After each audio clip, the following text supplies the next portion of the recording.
Peace, Bobby Kilindi here, going live.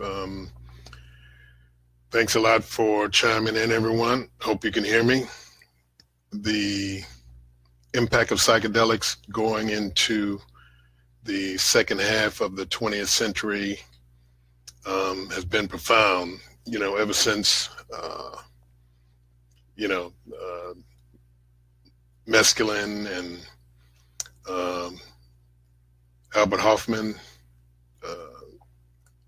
reconverging the constituents to put LSD together, Gordon Watson and the mushrooms in Oaxaca with Maria Sabina, the curandero who gave him and his wife and FBI agent, because the, community of spies, spyware, and FBI and CIA agents is all up in the mix with the psychedelics in the 50s and 60s and things like that, even up to the tune of the President of the United States, John Fitzgerald Kennedy,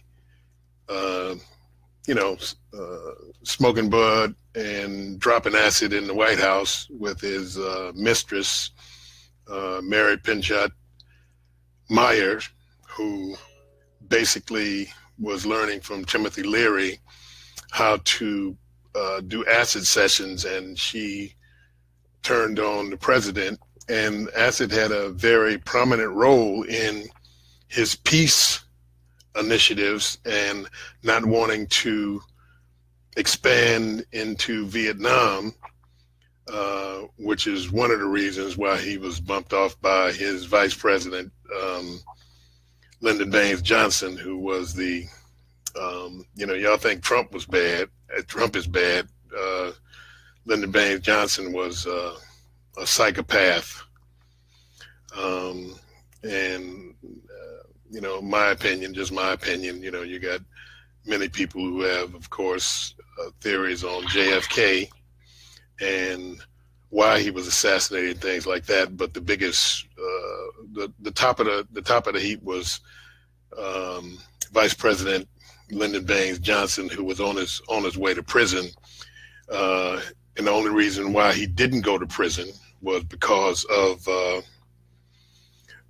he became president and had all the charges dropped on everything. But yes, JFK was using acid, and his girlfriend, or one of his many girlfriends, but one of the main ones, Vassar debutante, married to Cord Meyer, who was a high-level CIA agent, and he didn't really appreciate, I guess, his wife at the time,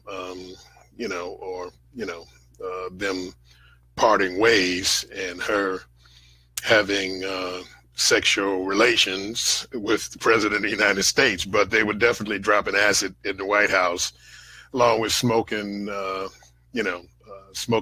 and I believe the president turned Mary on to cocaine. So between snorting cocaine, smoking bud, and dropping acid in the White House is one of the reasons why you didn't have a nuclear war with the Russians at the time, even though the United States was well ahead of the Russians in the nuclear arsenal. He and Nikita Khrushchev had plans on de-escalating the putting together of nuclear weapons and armaments. And this was all basically, a lot of it was spurred on by the use of hallucinogens.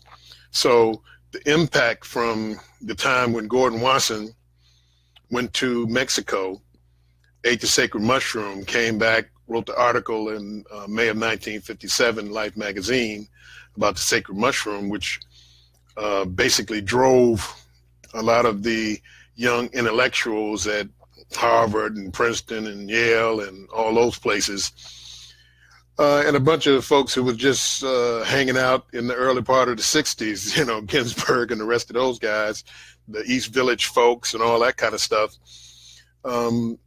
It shuttled them down to Mexico to become part of this movement of the sacred mushroom, which really jump-started it all.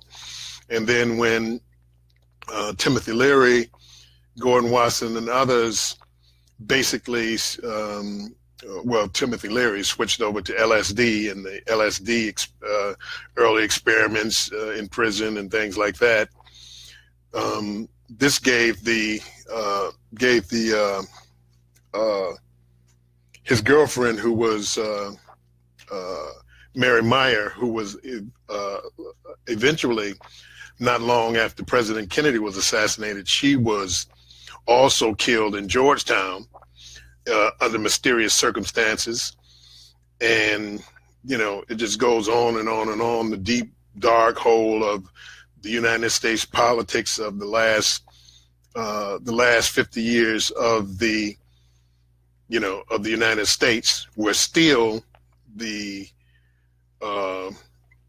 really what happened in the records are still not declassified on this whole thing. But when, of course, Kennedy was killed, the psychopath Lyndon Baines Johnson, who had even had his own sister bumped off because she was a bisexual bohemian party girl and sometime prostitute whom, he was embarrassed about, and he eventually got her bumped off with other people, including John Fitzgerald Kennedy, to become president so that he could get out of the problems he was in, because he was on the way to federal prison, and he'd still be in prison if he hadn't become president. The history is there, the information is there. So between that and the next four presidents, who were all in Dallas at that time, Nixon was in Dallas, George W. Bush was in Dallas, Gerald Ford was in Dallas, Lyndon Baines Johnson was in Dallas, even though he was 2 cars behind Kennedy and ducked before they turned in the Dealey Plaza. He's a chump coward, because he knows they get ready to shoot before they make the turn from Houston on the Elm Street. LBJ ducks down in the seat and leaves his wife sitting up. So if she gets shot, no big deal. But he was down under the seat. He got one of the Secret Service agents to lie and say he pushed him down, which he later recanted later on after, years after. Because these people are, like George W. Bush Sr. He says he didn't know what happened and where he was or what he was doing when Kennedy was shot. Now, everybody who was alive at that time, I was in the library at school when the teacher came in and said the president had been shot, and for everybody to go home. Now, I knew where I was. You telling me George W. Bush, CIA agent, soon to be president, didn't know where he was that day? Not going for it. But the thing is that we don't know who the exact shooters were, but we know it wasn't Lee Harvey Oswald. He was, like he said, I'm just a patsy. They got pictures of Oswald when the shots rang out. He's down on the first floor eating lunch. So it's a big ball of mess and a big ball of worms. But LSD had a big influence on John F. Kennedy's mindset. I think Mary Pinchot Meyer secondhand info from Timothy Leary's book, saying that he was learning too fast, he was evolving too fast, dropping the acid that he was dropping. He was becoming too clear in his thought process on the direction that the world should take, and his speeches started to reflect that after he started taking and dropping the acid. I could see him in the Oval Office, with, colors dancing all through the White House and things like that. But like I said, his girlfriend, Mary Meyer, was eventually killed after, shortly after, shortly after President Kennedy was killed. She was scared, telling Timothy Leary, if I come that way, can you hide me and things like that, because they're after me, because her goal was for several of the prominent women in Washington to start turning on the higher echelons of government so that they could, have a little understanding of the separate realities that exist inside of time and space, and to let them know that a lot of the things they were doing were not the things to do. And, so this became a big difficulty inside of the White House, because they knew everything that was going on in the White House. They knew of John F. Kennedy's, affairs, the most famous, of course, with Marilyn Monroe. They knew of Jackie Kennedy's affairs, with a lot of the prominent guys of the day, Paul Newman and, a lot of the stars, at that time who were around and stuff like that. So they had a lot of dirt on the Kennedys.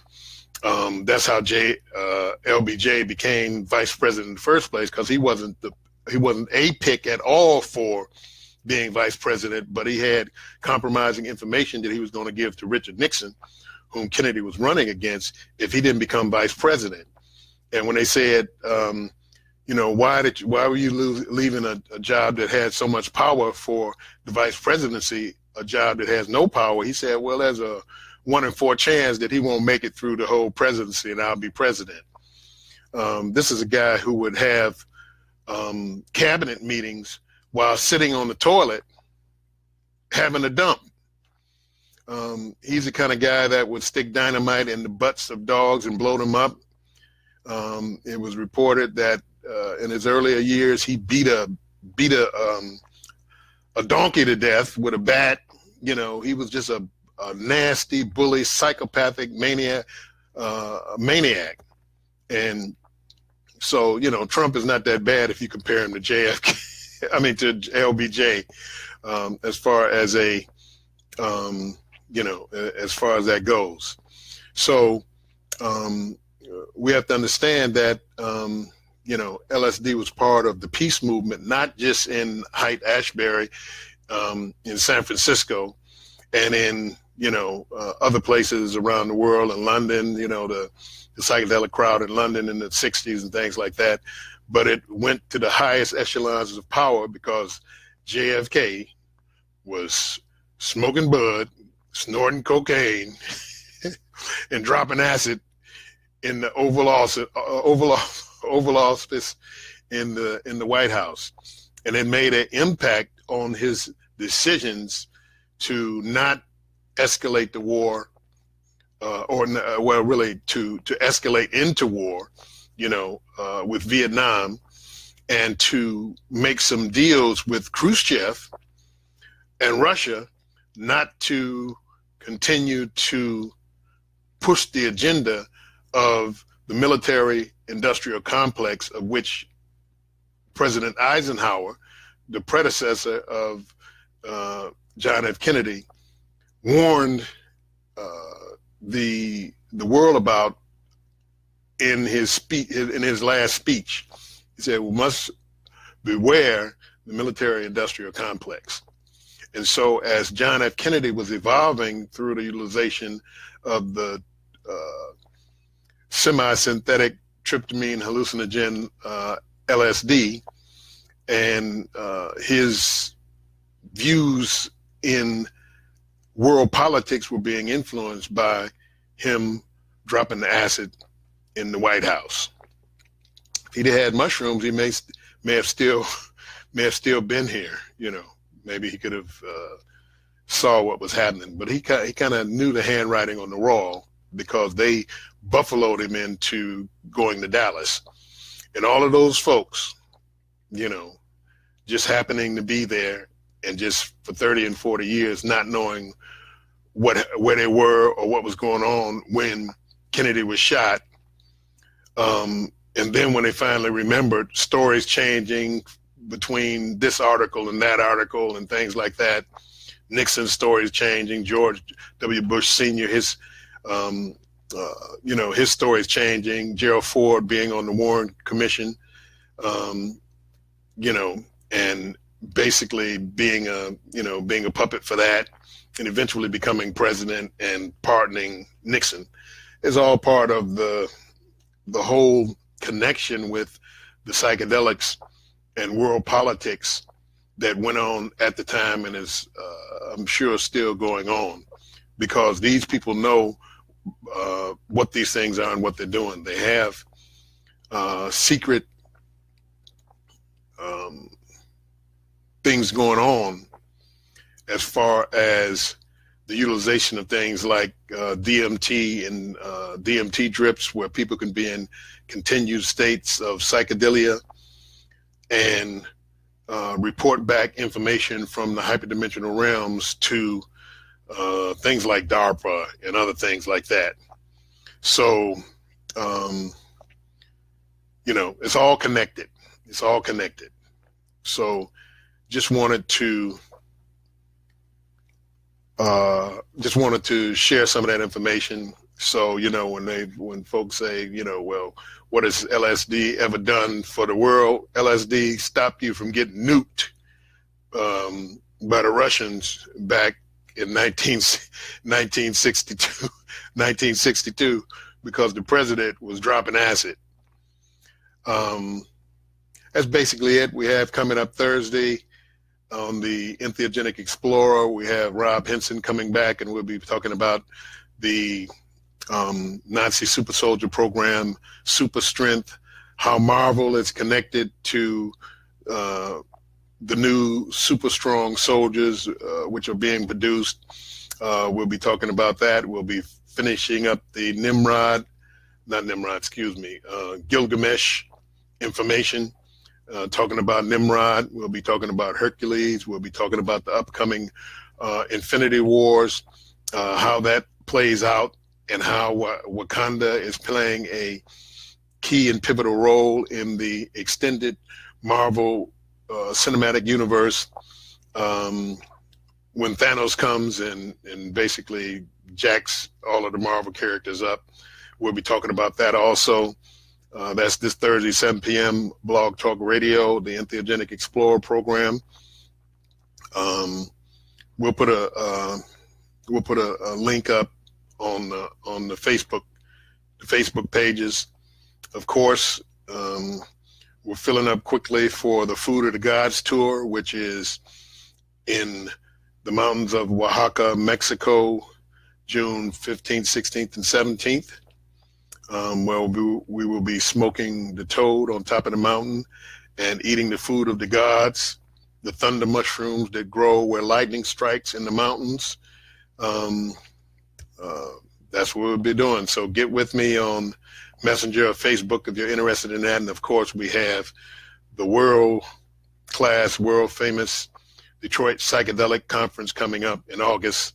That's the 10th, 11th, and 12th. Get your tickets while we still have them, and it's still the early bird tickets. So it's a very, we didn't want it to be cost prohibitive for people to come.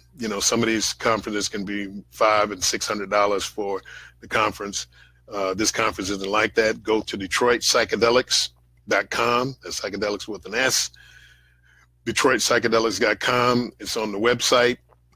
We're putting up and putting the schedule together on who will be speaking when. We have the majority of the speakers up who will be coming from all over to share their wisdom with us. So it's all connected. All this stuff is connected. Gordon Wasson, back in the day, going to Oaxaca to eat the sacred mushroom, was a Chase Manhattan Bank vice president. He was connected. All of his friends were the same folks that we talked about, George W. Bush Sr. and people like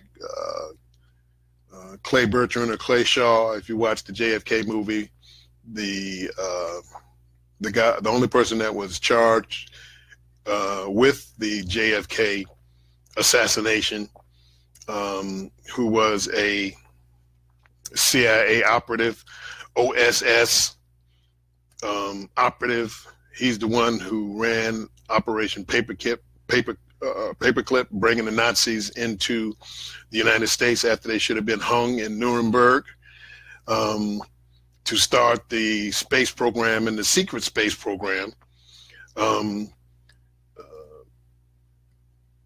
All of these characters are all in the same things. They were in the Bay of Pigs. They were in the Watergate burglary, the plumbers, E. Howard Hunt and all those guys. All of these guys were all in the same thing. They all knew each other. They were all doing the same thing. From the Bay of Pigs to being there in Dallas on November 22nd, all of these people are the same folks. It's a big trash heap, and Psychedelics was right up in there. Jackie Kenney, Vassar girl, debutante, connected inside family, JFK's girlfriend, Vassar girl, debutante, sophisticated woman of the East Coast families and things like that. Did Jackie know that JFK was screwing her classmate, whatever? All the stuff be going on in Washington was all probably screwing each other. Jackie with her and him with her and them all together. But that's a different lecture. And then the whole the whole bent on this thing that, most people didn't know that JFK was dropping acid in the White House. But thanks for listening. We'll be on the regular program this Thursday with Brother Rob Henson. We'll be talking about, again, the Nazi Super Soldier program, declassified Marvel comic book information that's going into the Infinity Gauntlet, Infinity Stones, Wakanda, the Black Panther, all of these things that are part of what we're doing. And go see the movie, what is it, Real Player One or whatever it is. It's got a lot of information in there. It goes into, it's basically talking about Grail lore with Parsifal and things like that. If you haven't seen, if you don't know about the opera Parsifal, if you don't know about the quest for the Holy Grail and all this kind of stuff, you need to get into the background information, because this is what is being put into society so that, they can talk in code. And if you don't know or don't have the background and they're talking in code, you out the loop, because there's folks walking around talking stuff and giving information about things, and it just goes right over your head because you don't have the background information to, to be able to decode this information, So yeah, thank you very much for listening. Baba Kilindi will be on the regular program Thursday, 7 p.m. Do your research, eat your mushrooms, learn to grow your mushrooms. Have a good evening. Peace.